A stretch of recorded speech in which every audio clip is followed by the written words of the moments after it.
حضرات محترم، ایک بھائی نے سوال کیا کہ اگر کوئی بچہ کارپیٹ پر پیشاب کر دیتا ہے اور جہاں پر پیشاب کرتا ہے وہ جگہ بھی معلوم ہے تو اب اس حصے کو کس طرح سے پاک کیا جائے گا؟ تو یاد رکھیں کہ ہمارے فقہا نے اس کے دو طریقے وضع کیے ہیں، دو طریقے بتائے ہیں کہ جو طریقہ استعمال کر لیا جائے گا اس طریقے سے کارپیٹ جو ہے وہ پاک کیا جا سکتا ہے۔ پہلا طریقہ تو یہ ہے کہ اگر بیسن کے ذریعے کہ جہاں پر نل لگا ہوا ہوتا ہے، اگر آپ نل کے ذریعے اس حصے کو پاک کر سکتے ہیں، اتنی طاقت اتنی قدرت آپ رکھتے ہیں کہ بآسانی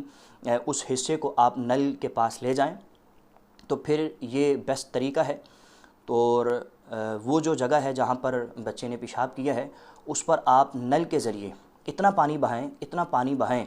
کہ جب آپ کا دل مطمئن ہو جائے اور آپ کو غالب گمان حاصل ہو جائے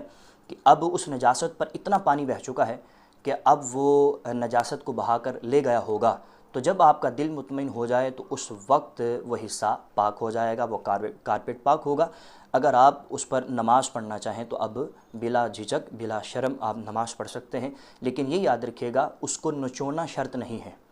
اگر وہ بھیگا ہوا ہے تو اگر آپ اسی طرح ہی نماز پڑھ لیتے ہیں تو اس طرح بھی آپ کی نماز ہو جائے گی، نچوڑنا شرط نہیں ہے اس طریقے میں۔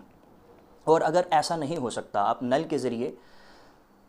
اس جگہ کو پاک نہیں کر سکتے ہیں، تو پھر ایک دوسرا طریقہ کار ہے برتن والا، کہ آپ برتن کے ذریعے آپ 3-4 مرتبہ پانی بہائیں، پانی بہانے کے بعد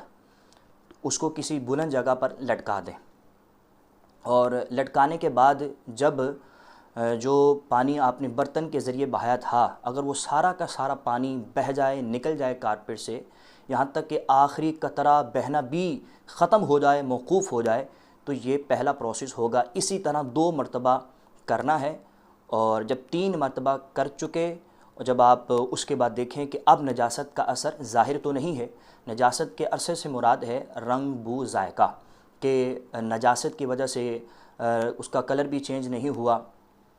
اور اب کسی قسم کی اسمیل بھی نہیں ہے، اور آپ 3 مرتبہ یہ پروسیس، یہ طریقہ کار کر چکے ہیں، تو اب آپ کا وہ کارپیٹ والا حصہ پاک ہو جائے گا۔ اس کے بعد نماز پڑھنا چاہیں تو آپ نماز پڑھ سکتے ہیں، اس میں کوئی حرج نہیں ہے۔